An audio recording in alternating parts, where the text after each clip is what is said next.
Yeah, I saw it's from with IGN. Just dropped it. I just saw it. It's called Mind's Eye. I've actually, so I have another video here. So I found this video first. It's We're Getting GTA 6 Rival before GTA 6, and I started watching like the first minute of it, and it was this game right here, which just dropped literally an hour ago, 4 hours ago. It's called Mind's Eye. So I'm gonna watch the trailer, and then we're gonna bounce over to this video and watch that video. But let's check this out right now. In his research, Dr. Morrison identified a paradox. A moment where machine learning would evolve past our capabilities of control. He called the first sign of this. Christina! How are we doing? Welcome to Red Rock. It kind of looks like the Grand Theft Auto a little bit. You see that? Got that? It's open world. Not really. Wow. Yeah, not bad, huh? It's the latest model. Interesting. But with a little bit of robots.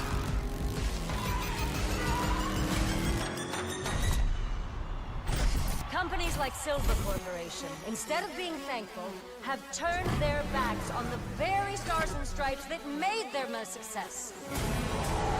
You still haven't given us clearance for launch. Give me access to the back-end system of my city book, and then we'll talk. Today is a very special day. Well, it's This not looks every day sick. we get to test the existential potential of man with machine. This city loves me, Marco. I can spin this like I always do. The robot doing the robot. I will not let them fucking stop me.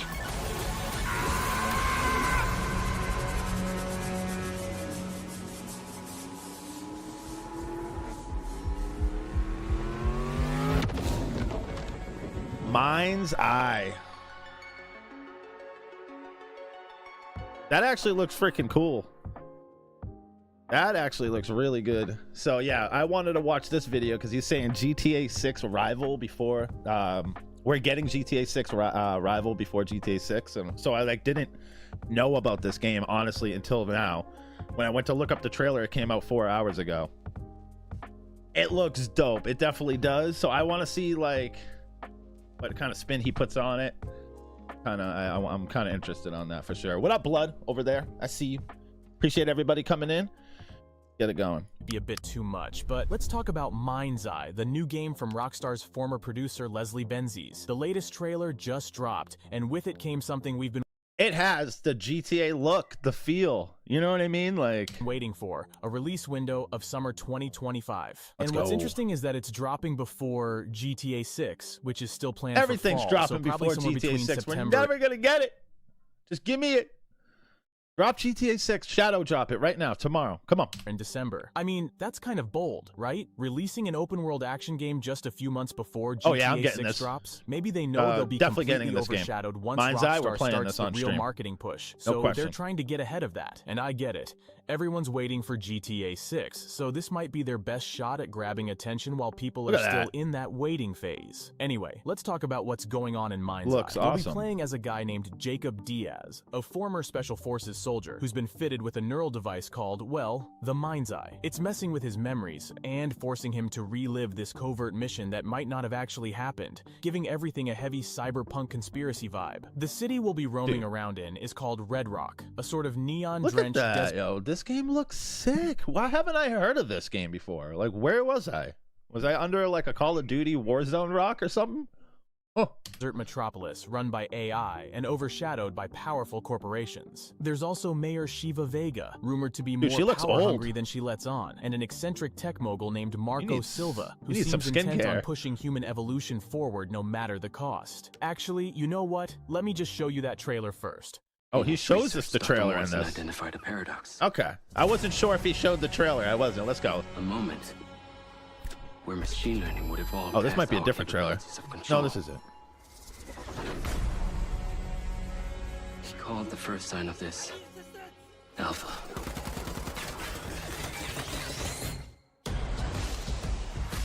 Welcome to Red Rock. Man, is it always this hot? You'll Red get Rock. used to it. Red Rock. Sorta. Not really. Yeah, not bad, huh? It's the latest model. Interesting.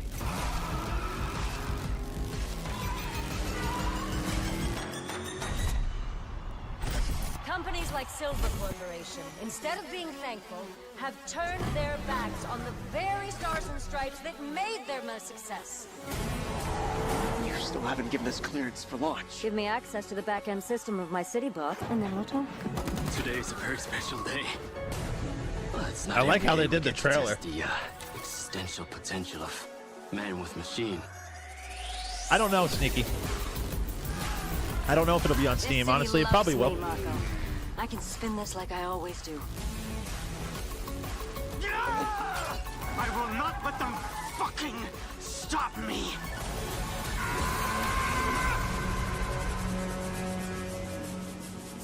It's a sick trailer.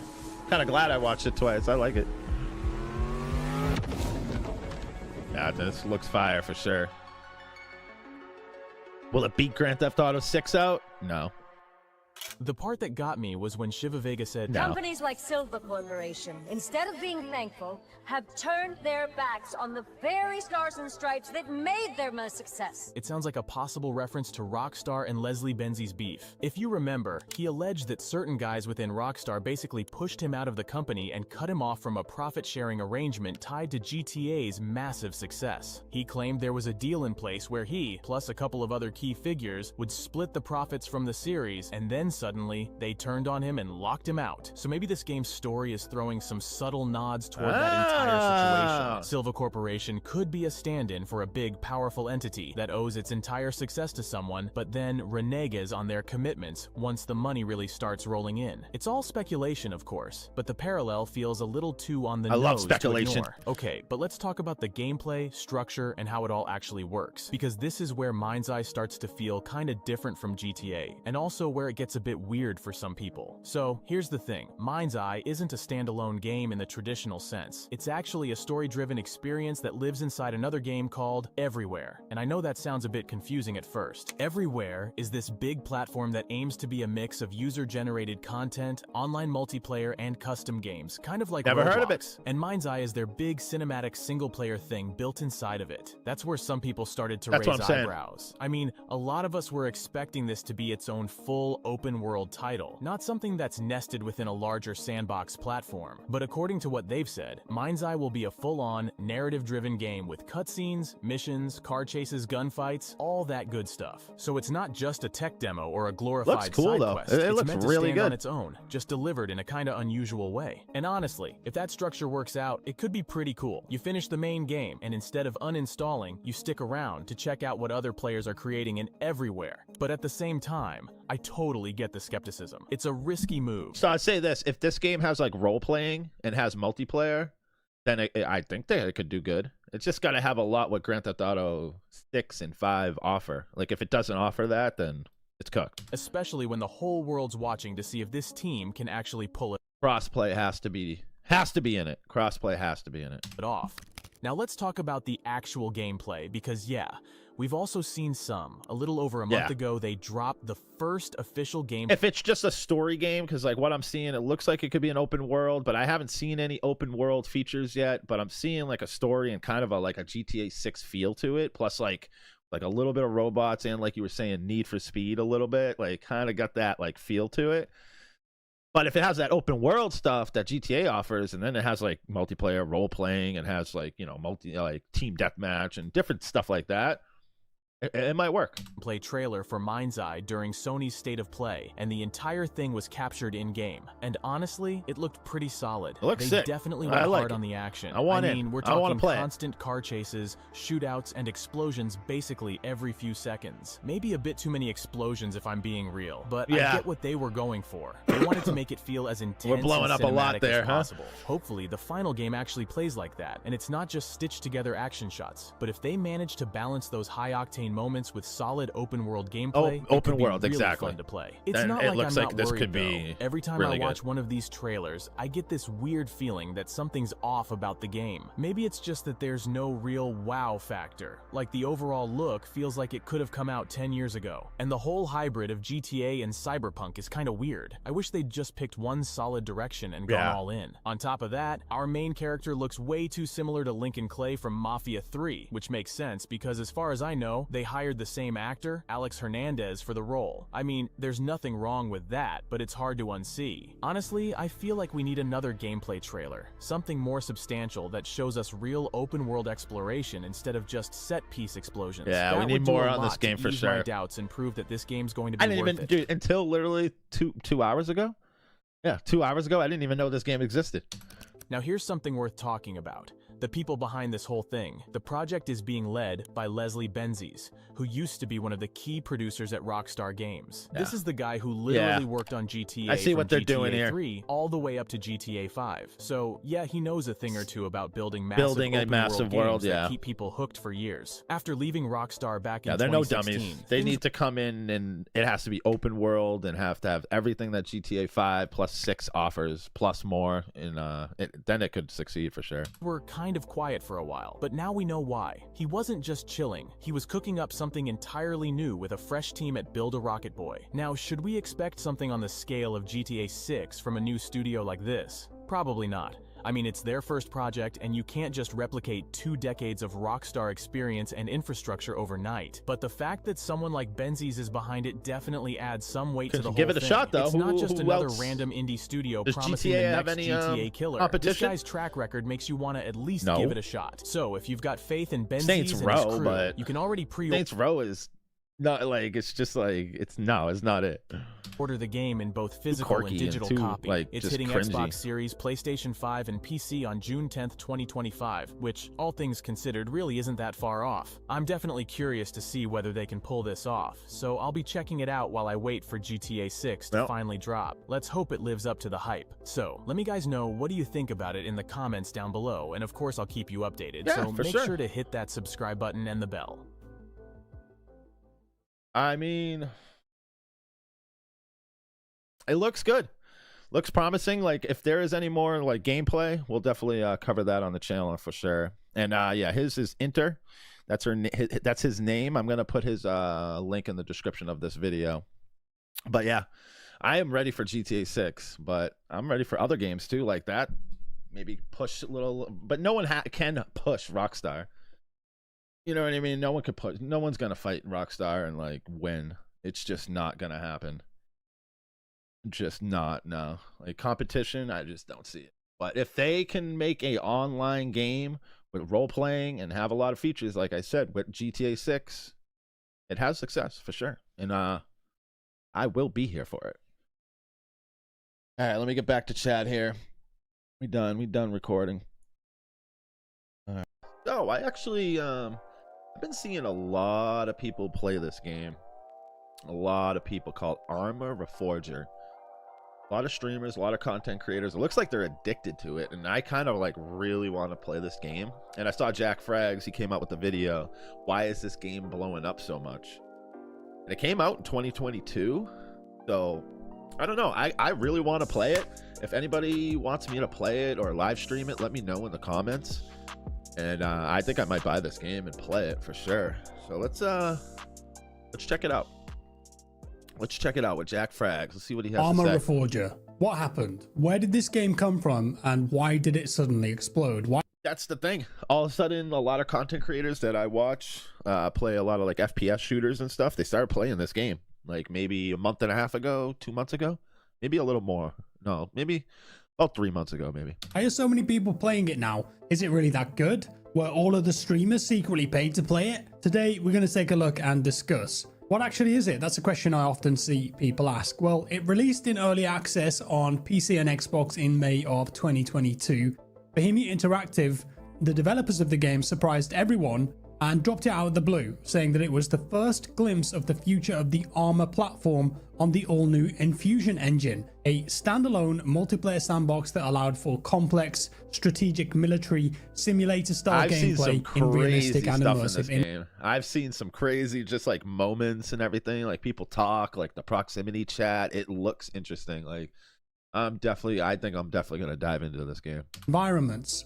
And as the first foray into the capabilities of the new Infusion engine, Arma Reforger is a standalone game in its own right, and I think that many people do actually see it and use it that way. However, many of the environmental systems, assets, and modding tools and features from Arma Reforger will be redeployed for the next Arma installment, which is Arma 4, alongside a slew of extra new content. So you can look at it as kind of a test bed, I suppose, for the next Arma game. Officially on their website, Bohemia claimed that Arma 4 will be released as an independent title, building on all the lessons learned from Arma Reforger, planned for release in 2027. I'm not gonna lie, it looks fun. So now at least you know what it is, but why has it popped off? It's very tactical. Well, I think there are several reasons, and it's quite an interesting topic. So I think at my age, a tactical shooter is something I need to get into, dive into.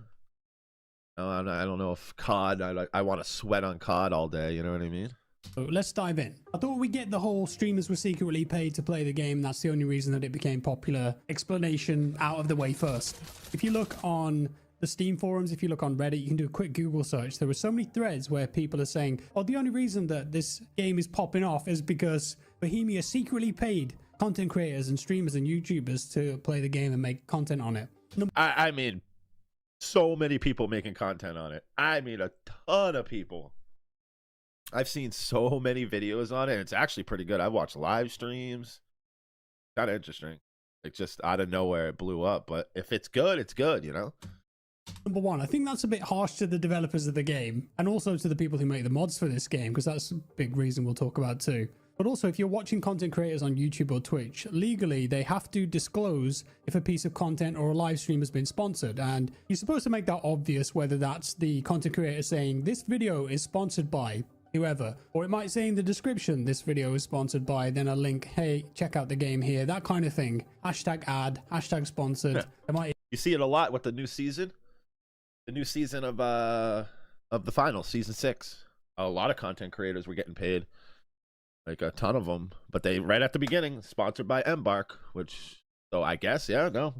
Who knows? Even be a logo on the screen. Game must be good, man. I want to play it. Blah, blah. You have to do that as a content creator because it's misleading to your audience. And if you don't do it, you could get in trouble with the FTC. You might get a big fine. You don't want that. You might even lose your channel, put everything that you're doing in jeopardy. You don't want to lose your channel because you just didn't say it was sponsored. F that. I highly doubt they're getting paid and didn't do that. Like, that's crazy. Did that. And if you look on the forums, the actual developers from the game sometimes have replied to these people who've just stated it as fact, hey, YouTubers were just paid to play this game, and said, no, we didn't do that. And that's coming from the developers themselves. So I don't think it was artificially inflated, I suppose. I mean, the reason that I started playing this game was because there was a good patch and the game had just released on PS5 in December. Big audience for it. Lots of new people searching for it, looking for it. And it actually looked fun. It looked like there was stuff to do in the game now. It looked like it ran well on PC and there were plenty of mods for me to try. So I'm thinking as a content creator, okay, this is going to be fun for me and it's going to be fun for my audience to watch. I can make some cool videos here. That's the only reason that I started playing it. Have a laugh with mates more often. Fair enough. I mean, it looks fun. I've been watching like so many content creators play it. It's like, dude, I want to try this game. But it feels like a game I need to have some friends with. And so I don't know. We'll see. And they're not. It's I definitely want to try it, though. You guys too. But what makes it fun? What makes it addictive to play? At its core, Arma has always been a milsim type game that airs on the more realistic side of things. I played the original Arma. I played Operation Flashpoint. I spent so much time playing Arma 2, Arma 2 Wasteland mod, Daisy, of course. I even dipped my toe in roleplay in Arma 3. Not that I was never played an Arma game ever. Good at it, but I gave it a shot. And there's just something about offering a more realistic combat experience in these types of games where you have to think more. There's more tactics involved. You've got more realistic weapon mechanics, ballistics. Like you've got a variety of different military equipment and military vehicles, and that's going to appeal to those players who enjoy the more thoughtful, methodic style of combat to arcade shooters. Me, I try and play everything. I love Counter-Strike, Battlefield, Call of Duty. I also enjoy the milsim games, and it's kind of like a box of chocolates for me, gaming. Sometimes I want that Battlefield arcade style of combat, and other times I'm feeling more like Armor. I want to think about it a bit more and put some more time into things because it might feel like there's a bit more impact for me. And Armor Reforger offers that. It's also a bit more accessible than the previous Armor entries. I definitely feel that, and the fact that they've released it like feels very like that I'm in it. Like, I don't know, just got that feeling to it. On console, Xbox, PlayStation, made it work with controller. That's pretty cool because it opens it up to a whole new audience who've probably never experienced a game like this before. It's also a really big game. It's an open world sandbox, and this is going to allow you as a player to experience a massive open world environment. There are several maps in the game, of course, because of mods, and these games encourage exploration, they encourage teamwork, they encourage socializing, they encourage planning, and also there's a lot of freedom. You know, if you want to approach an objective to capture, you can do that in so many different ways. You can send a squad in on foot and just try and scrap it out with assault rifles. You can get a tank, you can get someone to call in chopper support. There's a whole host of different ways to Game looks crazy, man. I feel like I'd get into this game and I'd be so lost. You do things in the game. It isn't just shoot your gun and take objective. Though. I mean, hell, in some of the game modes and mods, you don't even need to shoot the gun. You can be the supply guy. You can be the guy that picks up the supplies at base, loads them into a truck, delivers them to objectives, delivers them to supply points so people can spend those points and respawn on those objectives. And then you do it in a helicopter. You could be a transport pilot. You could be a supply pilot. You can be the guy that takes an objective and then spends 3 hours shoring it up, building defenses, building sandbags, intricate mazes so it's more difficult to attack and take. It's not always shoot, shoot, bang, bang, and there's choice.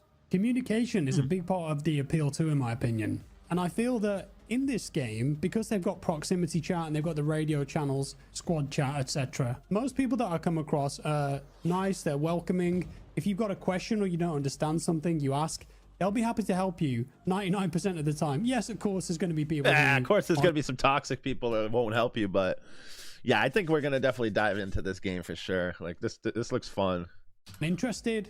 That's up to them. They don't use a mic. That's fine. And yes, you'll get people who just tell you to screw yourself as well. But I've had some great moments talking to people in this game, whether that's action moments, whether that's just having a chat with someone as we're running from A to B. And in a world full of games like Call of Duty, where there is no time to do that, you don't speak to anyone in the lobby. It's a refreshing change being able to have conversations with people. As you're playing, there's hills and valleys. There's lulls in the combat where you can socialize, have a chat, goof around, whatever you want. Next, we're going to talk about the mods, because I feel like the mods are one of the main reasons that a lot of people play this game. Yeah, there are a couple of base game modes in the game that you can do, some scenarios. Conflict, I think, is the main game mode in Armor Reforger Vanilla. 64 players, pretty fun game mode. Okay. There's a bit of orienteering in there too if you're into that. And it's definitely nostalgic if you were a fan of Operation Flashpoint or Armor Cold War Crisis. It's got that Cold War setting again. Unfortunately, mods aren't on PS5 yet, but Bohemia did say that they're working with Sony to try and make it happen. I think the problem is that Sony want control of everything on their platform, and maybe they're worried about mods affecting performance or player satisfaction. They could be putting naughty stuff in there, so they're not quite on board yet. Xbox and PC, of course, had mods from the start. But why are the mods so popular? What's so good about them? Well, for me personally, I've played all sorts of mods on Armor Reforger already. I've played a Battlefield game mode, which is like... What was up with that? Was that Mini Royale, that the little army guy game? Did I miss something?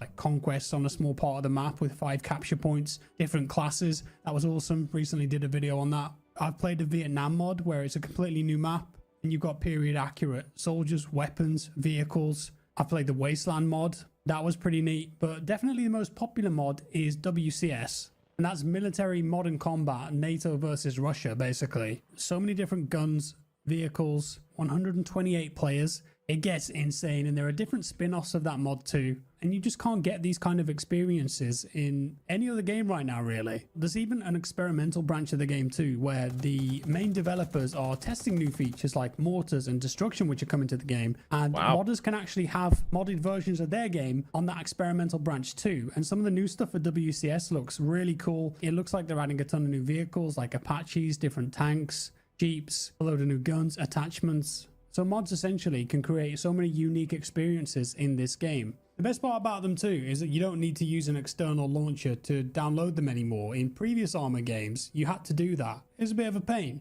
Now you just go to the server browser, click to join the server, and it downloads all the required mods for you. Makes it nice and easy. Oh, nice. Please correct me if I'm wrong too, but my understanding is that when Arma 4 releases in 2027, if they stick to that release date, all of the work that people have been doing on these mods will carry across. So it's That's not like cool. they're going to have to stop. That's awesome. So everything that you guys are playing, that's sick, actually. So that will just make that game so much better with all the mods just coming in right off the bat. Hopefully it's running well. Yeah. I'm definitely going to try this game. When Arma 4 releases, I have to try this game. Again, and it's going to take ages. No, from what I was reading, it looks like it'll be a pretty seamless transition to put those mods on Arma 4. Awesome. Love to see that. And finally, and I think that this is one of the most important points, and hopefully I can articulate this off the top of my head. Arma Reforger is very anti-meta in the gaming industry. Over the last 10 years or so, a lot of these multiplayer first-person shooters and other genres have been so focused on live service, microtransactions, and business rather than gameplay. Battle passes, events, you log in, hey, try this event, you've only got 5 days to play it and then it's gone forever. Hey, why don't you buy this skin? Hey, why don't you get this new assignment? Hey, why don't you do this and do that? And some people feel like they have to constantly log in. It's just a bit too much sometimes, whereas Arma Reforger, you load it up, there's none of that. You see the game modes you want to play and you can play them. Yep, You it's just a game. It's just you get in the game and you play it, man. I like that. That's kind of refreshing. Anything, as far as I know, there's no microtransactions. You just buy the game, that's it. And there's a server browser. There's filters. You can pick what you want to play. You can search for a specific mod. It will show you those servers.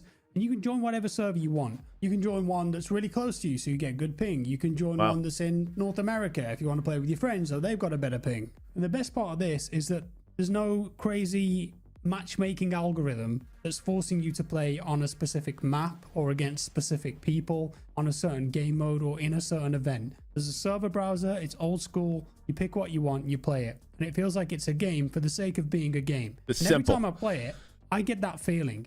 I have fun with it. It's a toy to be played with. I log in, I pick it up, I play with it for a bit, have some cool experiences with friends, and then I can just put it down. And for me, that's great. That's what I want right now. It's quite refreshing to play a game like that in 2025, where I don't have to be on all the time. I'm not worried about that, man. You don't want to be on all the time. Or unlocking the new gun. Or feel like you're just like have to keep grinding it. Like Call of Duty makes you feel like you have to grind. You have to get this. You have to get this pay-to-win skin because you're Terminator and now you blend in. It's just dumb. Like games need to come back to just gameplay. Just make your game awesome and have tons of features, man. And just keep adding and adding and adding. And don't take away features. Call of Duty. And then bring them back as nostalgia. Assholes. Know what all the meta weapons are. I don't have to sweat and practice. I can log in. I can have a laugh with mates. It doesn't matter if you win or you lose. It's about the moment-to-moment experience. Moments, yeah. We're definitely going to be playing this for sure. It feels like a game for the sake of being a game. And I honestly think that a lot of people who have been stuck and addicted to games like COD are coming across to Arma Reforger now, because COD used to be that game where you could kick back, you could play a few rounds with your mates, have a laugh, and then put it down. It isn't that anymore. It just seems so focused on business and money and play now, play now, play now. Optimize engagement as much as possible. Hey, if you don't play now, you're gonna miss it. Buy this thing, buy that thing. I think all those people got sick of that, and they just want a game like Arma Reforger again, where you can kick back and relax and just shoot the shit, as they say, with your mates. It definitely offers that. I feel that. And I do think that that's a huge reason why it's been so successful lately. But with that said, do let me know your thoughts below, guys. I'm really interested to see if you're playing Arma Reforger. Why are you playing it? Why do you enjoy playing it? What are the reasons? Did I miss anything obvious in this video? Let me know down in the comments below. And also today, I thought I'd start doing this. I'm not going to do it every video, but I just wanted to say thank you to some YouTube members. So you can join as a member on YouTube, and it's just a way to help support me. I've never done this before, so I've just gone to the top of the list. Thanks to Mitchell, RR, Hell yeah, shout out your members, man. Do it up, Bragg. Boaty Stephen Mashburn, Don't Stop, and Fly Guy. W people. Appreciate your support, and anyone else that's a member. Very kind of you. That's all for today, guys. Got some exciting videos coming up. Watch out for them. Drop me a like if you enjoyed it today. Dislike if you didn't. Subscribe if you're new here. Yeah, we're gonna definitely dive into this game for sure. As usual, Jack Fragg's links will be down in my description of this video. Go show him some love. He's a great content creator. I watch a ton of his videos. He plays Call of Duty. He plays a lot of different games. It's good stuff. But yeah, well, we'll definitely dive into this game in the next like couple weeks. I think I might buy it. See if we can gather some people up to see if anybody wants to jump on with me. But as usual, I appreciate everybody, and I hope everybody has a great day.